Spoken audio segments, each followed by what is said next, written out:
Welcome to Health Professional Radio. I'm your host, Neil Howard. This segment, we're going to be having a conversation with Mr. Bruce Boise. He worked in the pharmaceutical industry for over 20 years, and he's joining us here on Health Professional Radio to tell us his story and talk about his new book, Cold Comfort, One Man's Struggle to Stop the Illegal Marketing of Powerful Opioid Drugs and Save Lives, published, well, just this month, as a matter of fact. Welcome to Health Professional Radio, Mr. Bruce Boise, and thank you so much for taking the time. That's great. Thanks for having me, Neil. You worked in the pharmaceutical industry for over 20 years. Of course, it seems that the epidemic has been overshadowed greatly by this pandemic. Let's talk about the epidemic, the opioid epidemic, as it's called. As a pharmaceutical representative and employee, what is the opioid epidemic?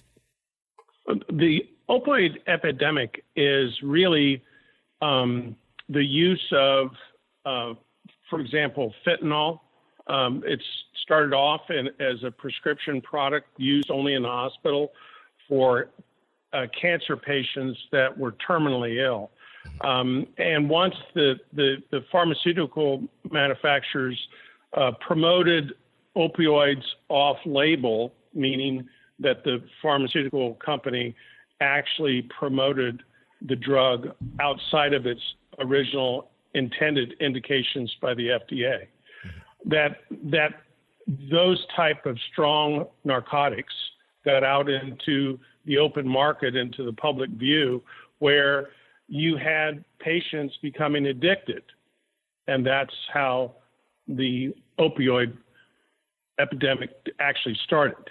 It's not a matter of people just arbitrarily, ingesting all of these opioids just because they're available. They were made available for uses for far less pain situations than they were approved by the FDA. So it's not a patient thing. It's an actual industry thing. Correct.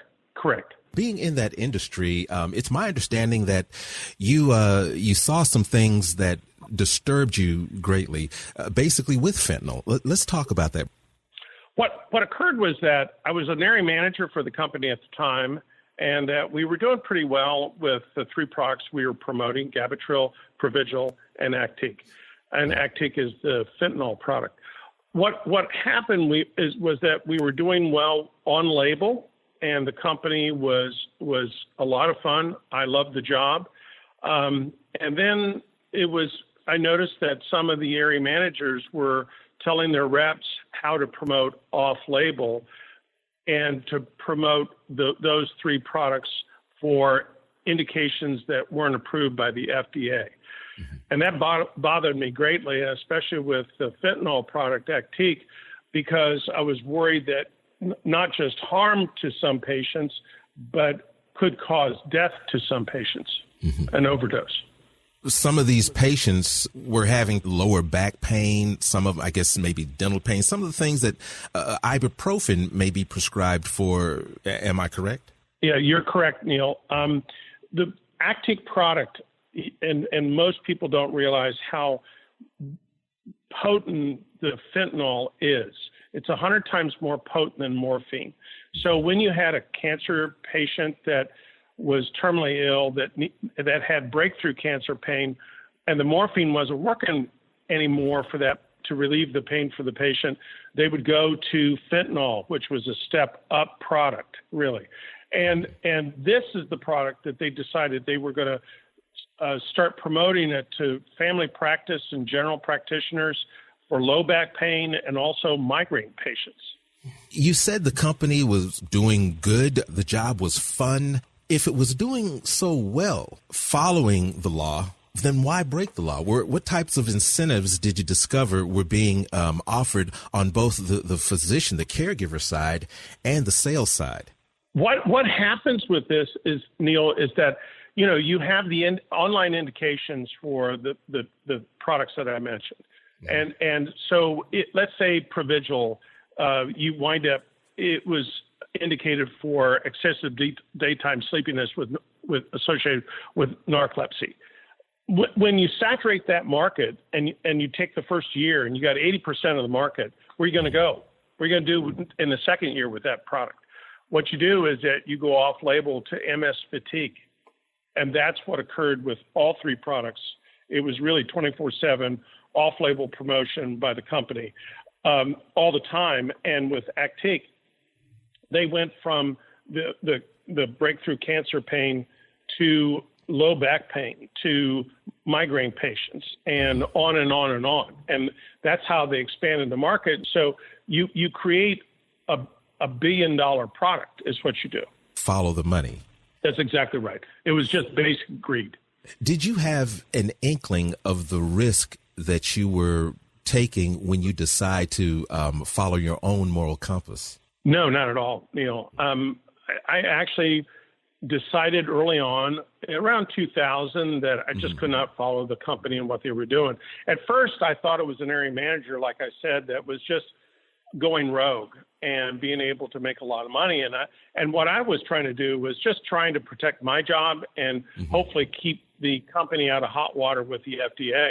And so I started to search out, my superiors and follow up through the chain of command within the company. And what I found out that it wasn't an area manager being rogue. It was really the CEO down decided that this is what they were going to do. And at that point, I was just going to move to another company. And that's when a nurse got a hold of me and said, hey, would you do something about it? And I figured, well, I might as well, sure, I'll try that. And she got a hold of the FBI because her sister was an FBI agent. And that's how I got a hold of the government federal agents where I wore the wire. Cold Comfort. One man struggled to stop the illegal marketing of powerful opioid drugs and save lives. That's your new book, published just this month, this year. This nurse got a hold of you, and you went through this, I guess, for lack of a better term, this hell of wearing a wire, right. Gathering information, disseminating that information to agents. Basically, you were an undercover agent. You went from pharmaceutical employee to undercover agent. Correct. I was undercover informant. For the FDA and OCI, Office of Criminal Investigation, are the federal agents. They're just like FBI. They're just called. It's their FBI and the FDA. And I worked with them. And what occurred with that is that I was basically fired after the national meeting. I wore a wire. Then I was blackballed, and my career was over. So it's like you lose your career, your job, your house, your cars. And basically, I was riding a bicycle trying to get to Kinko's to use the email to get a hold of lawyers and government agents. There are so many people who wouldn't sacrifice their employment, their sustenance for their integrity. So many people would just go along with it. What prompted you to write Cold Comfort and let everyone know what's going on behind the scenes and how this epidemic isn't something that just dropped out of the blue because there are so many people who are just, so weak that they can't deal with a little bit of back pain? Neil, I looked at it and I struggled with writing a book about it. And my lead counsel said that you really need to write this book. It's a great story. And it's an inside view of what a whistleblower goes through.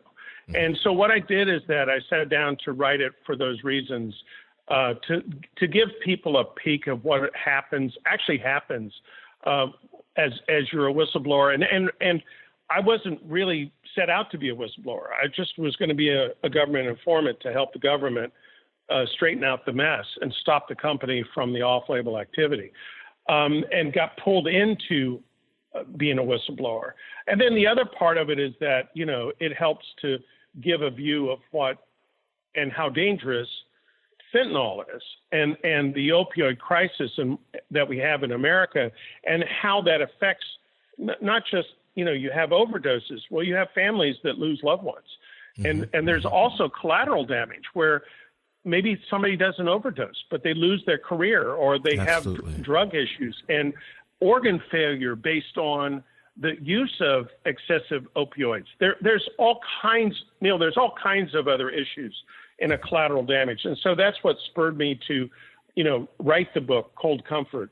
And I should mention that, there are advocacy groups that are really important. Physicians for responsible opioid prescribing, PROP. There's also American Association for the Treatment of Opioid Dependency. That's AATOD. All that is great information, I think, to get out to the public for those people that can be helped, whether they're a person that's recovering from addiction or their family members that have lost a loved one. Does Cold Comfort touch on what needs to change within the FDA in order to try and prevent some of these things? You know, I've sat in a doctor's office waiting for an appointment and seen pharmaceutical reps waiting patiently, patient after patient after patient, until they get a shot to say, hey, push this drug or that drug. Here's dinner for 3 or dinner for 4. Here are some shoes. Here's a trip to Florida. What needs to change? Well, there's a lot into this that needs to change. It's a complex problem that probably needs a complex solution. You know, you really need to look at who's running the FDA, why they're running it, what are they doing when somebody brings a federal case like this for fraud. You also need to look at the Justice Department and what goes on in the Justice Department with these type of cases. You need to have reform within the pharmaceutical industry, especially with the lobbyists that goes on for Big Pharma. They make $400 billion a year, every year. Obviously, some of that money comes into lobbyists. You have the Pharmaceutical Manufacturers Association. So there's a lot of scrutiny that can be passed around to many different areas of our society because no one really paid attention to it. Everybody just sort of passed the buck and let people die, basically.